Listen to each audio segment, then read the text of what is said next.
Welcome to the Near Memo, a weekly conversation about search, social, and commerce. What happened, why it matters, and the implications for local. But Mike, why don't you sort of chime in with your theory about, is it, AI infused apps, or is it a sort of universal interface that's got a bunch of AI Right. So the introduction GPTs? yesterday of the App Store into ChatGPT and my watching of Microsoft and soon Apple and currently Google integrating generative AI into their apps created this sort of division in my mind and question about what the future of AI is most likely to be, whether or not it will be the sort of more generic single interface of ChatGPT with these plugins, or will it be specific applications with AI built in? And then the Rabbit tool made me realize that, yes, there's even a device dimension to this as well, not just a software interface, but a hardware device. And as David pointed out, as we had talked in the green room, is that hardware device your phone, or is it a dedicated tool like the Rabbit that doesn't just use generative AI, but uses generative AI to get jobs done, sort of a la the original vision of Google Assistant and the original vision of Siri was just that. So the question I had is, which of these directions is most likely to dominate? I found the ChatGPT Plus extension to be kind of wonky working with it, because I plugged in All Trails and said to it, where are some easy bike trails, that I can take my mountain bike on that are nearby? And it crashed the first two times I did it. So it's a little wonky, but it's still an interesting experience. Although I tried sure it's preferable to All Trails on my phone. I tried the Canva logo designer, or I tried Canva and then asked it to design a logo. And ultimately what it did is said, oh, you got to go register and, do this over, do this at Canva. It didn't just sort of start doing its magic. And I had another experience like that where I had to register, or was asked to register in order to complete an action with another one of these things. So some of these folks are using it as a lead gen tool, but I think it's pretty interesting. I think to the extent that we're going to have 10,000 apps and you're going to have to remember which one does which thing, it's going to be a problem. What you want is you want to be able to choose the things that have the capabilities that you want. Just use the single interface and just ask your question, make your request, do whatever, and have the machine figure out which is the most appropriate GPT to take the action you need. Like I did have it build me an HTML website yesterday too. I haven't uploaded it yet, but I got a zip file with all of the CSS and the HTML, and I don't know if it's any good or not. I needed a replacement for a canceled Google My Business website, and I thought, well, maybe I is this for the spot to be, Mike? Yes, it is. It is. That's great. Yeah. So, anyways, so I'll just add that I am extremely skeptical that Rabbit is going to make it past Thanksgiving dinner 2024. I can't imagine not doing these things via Siri, or if I were an Android user, whatever the Google flavor of Siri is. I can't imagine not using my phone for these within a few months. Like Apple and Google have to be working on a lot of the same stuff that Rabbit was demoing yesterday. I mean, the Google Duplex has been around for 7 years now or something at this point. And that was like a big part of the guy's sort of, stump speech demo on stage at CES, which he sort of breezed past, by the way, and just said, accept, okay, done. Like, which you don't do in the real world. That was a flaw in the presentation for sure. Yes. Right. So we didn't get to see the screen either. No, exactly. So I'm very bearish on the long-term prospects for Rabbit, though I applaud the company for its go-to-market presentation and also success in selling out its initial run of devices. This feels like very much of a hardware meme to me, more than a long-term threat to any of the major tech companies. I'd like to sort of zoom out for a second and say that you have to evaluate this in the context of other non-smartphone internet devices. The Facebook, Ray-Bans, Apple Vision Pro to a certain degree, and the AI pin, which is not yet available at on the market. So what's interesting is that people are trying to push out into these post smartphone internet devices use cases, and there's something really interesting, I think, going on. And there is some demand for alternatives to the smartphone, as the Rabbit device indicates, at the right price point. But I agree with you; it's probably going to be like something that you kind of play with and then put on the shelf. But there is some thing happening that is pushing beyond the smartphone. Mike, you were going to say something. I'm Have sorry. I made you would forget just what say- you were going to say? I would just say the last thing I want is another thing I have to take around in my pocket. Like what I want is a smaller phone that, Yeah. that basically does a lot of the stuff that the Rabbit was maybe demoing, but that there's no technical reason Apple can't do that and Google can't do that, given that Google's already done something similar for several years. So Yeah, what I was going to say was they're going to have to pry my iPhone from my dead cold body, right? I mean, it's going to be it is such an ingrained behavior. It's going to be very difficult short haul Yeah. for a device to take hold in that context, assuming that Siri announces at WWDC some semblance of capacity beyond what it currently has Yeah. to do these things, which I think is where Apple's clearly going. yeah.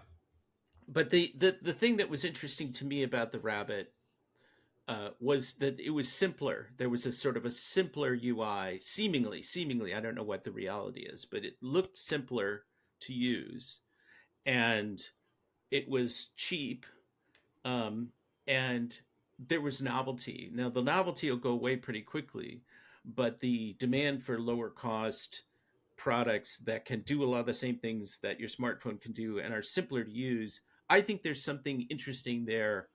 um, is the form factor right? Probably not. The AI pin is probably going to flop because it's too expensive for what it is, I suspect. And we had a whole debate As a on side LinkedIn. note, they've already laid off 10% of their staff. Right. AI pin. Right. And then Mike, you and I had a lengthy debate on LinkedIn about whether Vision Pro was going to be successful or not. I think it's a great, interesting device. I think it's too expensive, but there's definitely a new sort of computing paradigm that's emerging around VR, AR, spatial computing that will be interesting to watch.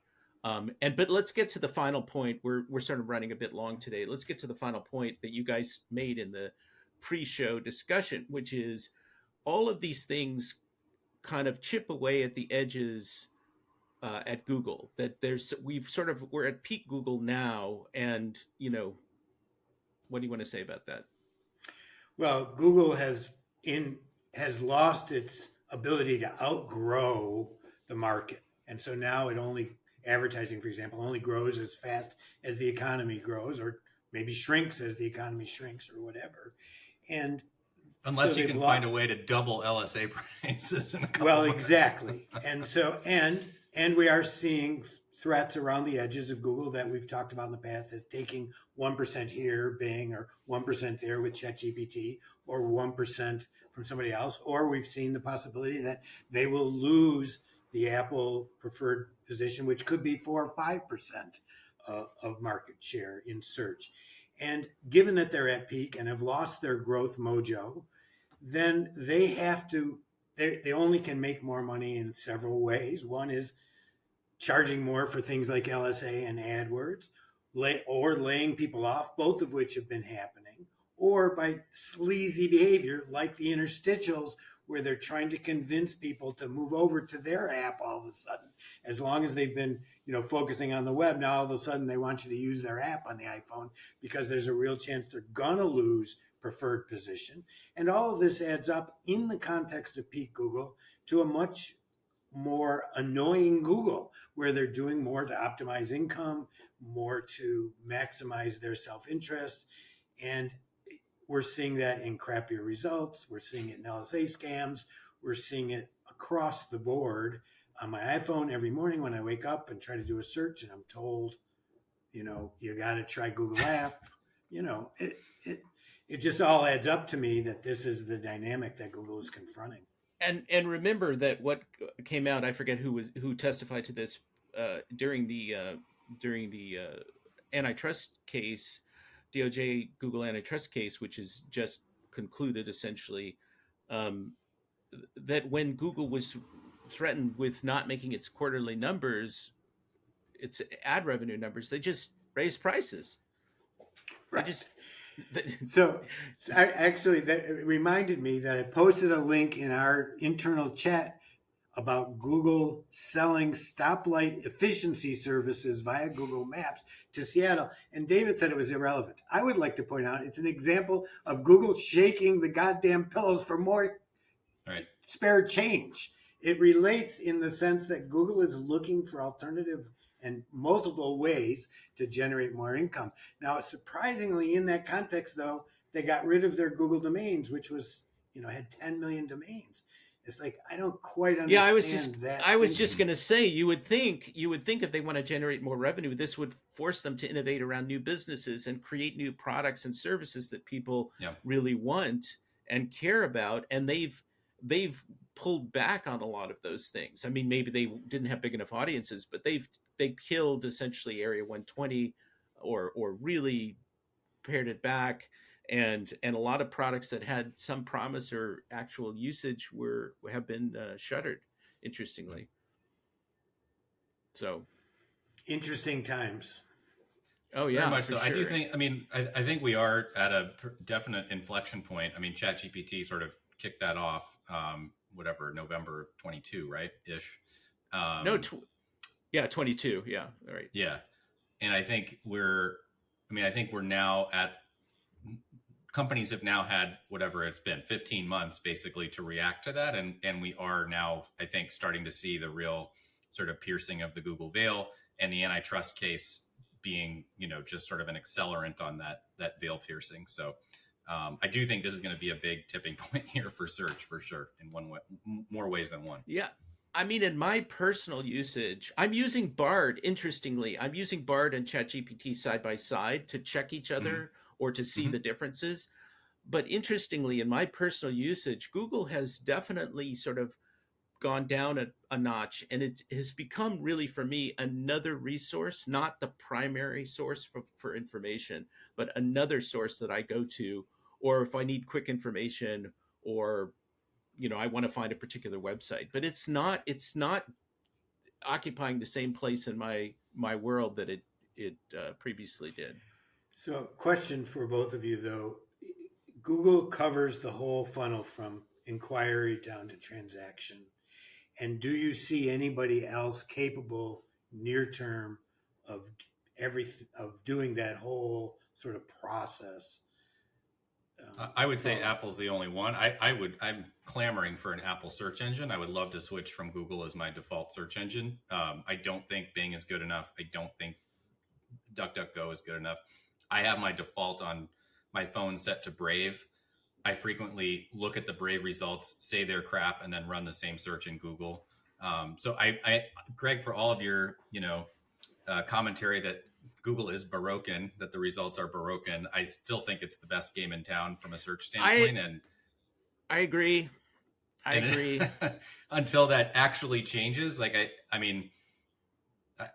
Apple, I think, is the only one, to Mike's point, that can really kind of do the whole thing at this point. And I don't think ChatGPT's, quite good enough as a default search engine. I don't think Bard is. I still think that basic Google results are still the best. And until Apple or somebody else comes out with a real sort of full funnel experience, I don't see myself switching that behavior. See, and I don't see Apple creating a search engine in the same way that Google is a search engine, because I just don't see them doing that. I think the dilemma that Apple is forced to upgrade Siri, and I think that Siri has the capacity to replace Google in certain use cases. But I think the dilemma for Apple is, do we really push Siri in the direction that it was originally intended to go?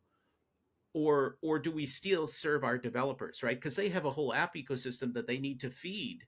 that's their version of the Google ad, They should be doing that through Siri results or through my phone is my camera right now, so I can't even hold it up. But they should be doing that through the search box, Spotlight, exactly, much more so than they're doing today. Well, that's discovery. That's discovery, right? So I need a trip to Hawaii. Then there's 3 apps that can fulfill that. But really, here's the lowest price. Here's the lowest price that Kayak and Expedia and Orbitz are all quoting. Click here. So delivering results from within apps. You're saying delivering content from branded content from within apps. Okay. That's a compromise. I agree. It's essentially what's the Google had the Cindy Crum was on these for such a long time, but the sort of app-like experience via progressive web apps, Android. Yes, progressive web apps. Exactly. Apple could come out with something like that was they did last year. They came out with progressive web apps. Well, you just don't, but you never see it in the results. No. At least I don't. So And so this model is what the Rabbit company, which we started with, is what they're saying, which is the large. Instead of a large language model, it's a large action model, which takes you from inquiry to action. And that's what they're hustling in their pitch. But again, whether or not, even that though, you only need some of the time. You only need action some of the time. The big issue with that is, how are you going to trust what they say? Right? I mean, if you say, or trust who they want you to deal with. Right. Right. I mean, you need to either have so much trust into the branded device that they're going to give you the best result every time, or they need to bring in some sort of verification that this is the right airfare or this is the right local HVAC person, and that's just not going to be possible with the UX that they displayed. I mean, it's simpler, but it's not trustworthy. That's the challenge. All right. Well, we know LSA isn't either. Yes. All right. We've gone on for longer than normal, but I think hopefully this has been an interesting discussion for you. Certainly it has been for us. And we are excited about what 2024 will bring, and we will see you next time on the Near Memo. Thanks for joining David, Mike, and Greg. To stay on top of the latest developments in local, subscribe to our newsletter at nearmedia.co. We'll see you next week.